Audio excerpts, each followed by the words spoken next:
नमस्कार साथियों, स्वागत है आप सभी का एक बार फिर से सरयू का खेती की पाठशाला में। और मेरा नाम है जगदीश पाटीदार।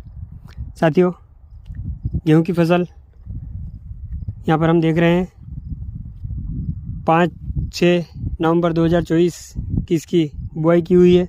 सूखे में बुआई करके ऊपर से पानी पिलाया था और आज 17 नवंबर 2024 तीसरा पानी इसमें जा रहा है। साथियों, वैज्ञानिकों द्वारा गेहूं की फसल के लिए सिंचाई के लिए कुछ क्रांतिक अवस्थाएं निर्धारित की गई है, जिनको आज हम इस वीडियो में डिस्कस करने वाले हैं। और साथियों, एक चीज़ और बता दूं, इस 40 दिन की फसल में हम आज गेहूं में 30 किलो प्रति एकड़ के हिसाब से यूरिया और उसमें 700 ग्राम ह्यूमिक एसिड, फॉलिक एसिड और पोटास का जो कॉम्बिनेशन है उसका हम 30 किलो यूरिया के साथ 750 ग्राम ह्यूमिक प्रति एकड़ सिंचाई के बाद उपयोग करने वाले हैं। तो साथियों, हम गेहूं की सिंचाई के लिए क्रांतिक अवस्थाओं की बात कर रहे थे। वैज्ञानिकों ने मुख्य तौर पर गेहूं में सिंचाई के लिए 6 क्रांतिक अवस्थाएं बताई गई है, जिसमें ये 6 की 6 क्रांतिक अवस्थाएं अंकुरण के बाद गिनी जाती है।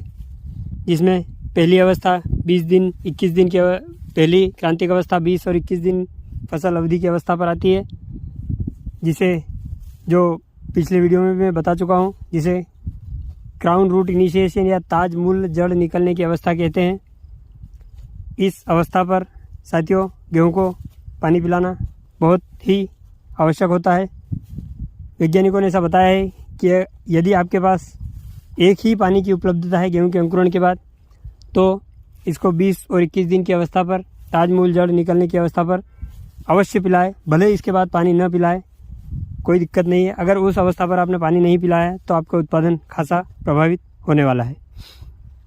इसके बाद आती है साथियों 40 दिन की अवस्था, जिसे कल्ले फुटाव की अवस्था कहते हैं। अभी हमारी फसल 40 दिन 41 दिन की अवस्था पर है और कल्ले फुटाव की अवस्था पर ये आ चुकी है। इसमें हमने साथियों, इसके बाद आती है हमारी तीसरी सिंचाई के लिए मुख्य क्रांतिक अवस्था, जिसे गबोट की स्थिति बोलते हैं। जब बाली अंदर पता चलने लग जाती है कि हाँ, बाली अब निकलने वाली है, उस स्थिति को गबोट वाली अवस्था बोलते हैं। यह अवस्था 58 से 60 दिन फसल अवधि पर आती है। ये गेहूं में सिंचाई के लिए तीसरी मुख्य क्रांतिक अवस्था है। इसके बाद आती है साथियों चौथी क्रांतिक अवस्था, पुष्प झड़ने की अवस्था, फ्लावरिंग स्टेज जिसको बोलते हैं, फूल आने की अवस्था, जिसमें गेहूं की बाली निकलने के बाद फूल झड़ने लगते हैं। यह अवस्था 78 से 80 दिन की फसल अवधि पर आती है। पांचवी अवस्था साथियों गेहूं में मिल्किंग स्टेज, दुग्धावस्था जिसको बोलते हैं, जब दाने में दूध पड़ने लगता है, वह अवस्था गेहूं में सिंचाई के लिए पांचवी क्रांतिक अवस्था होती है। और इसके बाद साथियों छठी अवस्था जो वैज्ञानिकों द्वारा बताई गई है, वो है डफ स्टेज, जिसको हम अपनी लोकल भाषा में खेरा पड़ना या भरकाना, गेहूं भरकाना जिसको हम बोलते हैं, वो अवस्था छठी अवस्था होती है, जो 100 दिन की अवस्था पर आती है। फसल अवधि 100 दिन की जब होती है, उस समय आ जाती है। तो साथियों, ये तो थी वैज्ञानिक भाषा, वैज्ञानिकों द्वारा बताई गई गेहूं की सिंचाई की क्रांतिक अवस्थाएं। साथियों, हमारी प्रैक्टिस ये है कि हम मुख्यतः हमारे गांव के किसान ज़्यादा से ज़्यादा गेहूं को 4 पानी हम लोग पिलाते हैं, और वो सही भी है, क्योंकि इससे ज़्यादा पानी पिलाने पर गेहूं के दाने का कलर फेड होने लगता है। अगर हमें गेहूं के कलर का उत्पादन चाहिए, एक्चुअल जो गेहूं का कलर होता है उस कलर का उत्पादन चाहिए, जिसकी मार्केट वैल्यू अच्छी रहती है और जिसकी गुणवत्ता अच्छी होकर हमें मार्केट में अच्छे रेट मिलते हैं, तो उसके लिए हम लोग साथियों 4 पानी पिलाते हैं। पाँचवीं और छठी सिंचाई अगर हम गेहूँ में करते हैं तो दाने का कलर फेड होता है और सफ़ेद रंग का उत्पादन हमें प्राप्त होता है, जिसकी मार्केट डिमांड कम रहती है या जिसके बाज़ार मूल्य हमें कम मिलते हैं।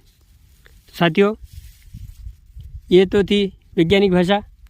इसके अलावा हमें आप सबको अपने फील्ड की कंडीशन और फसल की अवस्था के हिसाब से निर्णय लेना है। अगर हमें आवश्यकता लगती है तो हम बीच में भी सिंचाई कर सकते हैं। अगर ज़मीन हल्की है तो अवश्य हमें करना पड़ेगा, ज़मीन भारी है तो 20-20 दिन के अंतराल पर करेंगे, कोई दिक्कत नहीं है। हमारे ही गांव की स्थिति ले लीजिए, आधे गांव में हमारे किसान साथी जहां ज़्यादा भारी ज़मीन है 3 सिंचाई में भी गेहूं का उत्पादन अच्छा प्राप्त करते हैं। और मैं जिस कंडीशन में, जिस फील्ड कंडीशन में वीडियो बना रहा हूं, यहां पर हम लोग 4 सिंचाई कर गेहूं का उत्पादन प्राप्त करते हैं। बाली निकलने की अवस्था या फ्लावरिंग स्टेज जो होती है, उस अवस्था पर हम आखिरी चौथा पानी पिलाकर गेहूं को छोड़ देते हैं। उसके बाद हम इसमें पानी नहीं पिलाते हैं। साथियों, अनुसंधान आइडियल कंडीशन, आदर्श स्थिति में किया जाता है। उनके प्लाट साइज छोटे होते हैं और बहुत सारी सुविधाएं उनके पास, सभी प्रकार की सुविधाएं होती है। तो वो एक बताने वाली बात है। अगर हम कर सकते हैं, हमारी फील्ड कंडीशन अगर ऐसी है तो हम उन चीज़ों को फॉलो कर सकते हैं। अन्यथा अगर हमारे पास ज़मीन हल्की है और वैरायटी का चयन हमने अगर लॉन्ग ड्यूरेशन वाली वैरायटी का किया है या शॉर्ट ड्यूरेशन वाली का वैरायटी का, जिस प्रकार से हमने वैरायटी का चयन किया है, उस हिसाब से हमें अपनी स्थिति देखकर निर्णय। साथियों, वैज्ञानिकों ने तो फसल की क्रांतिक अवस्थाएं बता दी है।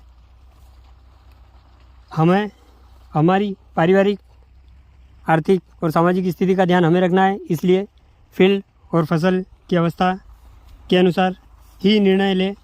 साथियों, वैज्ञानिकों की तनख्वाह हमेशा चालू रहने वाली है। आपके उत्पादन कम और ज़्यादा होने का उनकी तनख्वाह पर कोई फ़र्क नहीं पड़ने वाला है, लेना है। साथियों, जानकारी अगर अच्छी लगी हो तो वीडियो को लाइक करें, अपने साथियों के साथ शेयर करें और आगे आने वाले अपडेट्स और वीडियो आपको तुरंत मिलते रहें, इसके लिए चैनल को सब्सक्राइब करना ना भूलें। धन्यवाद। राधे राधे। आपका दिन शुभ हो।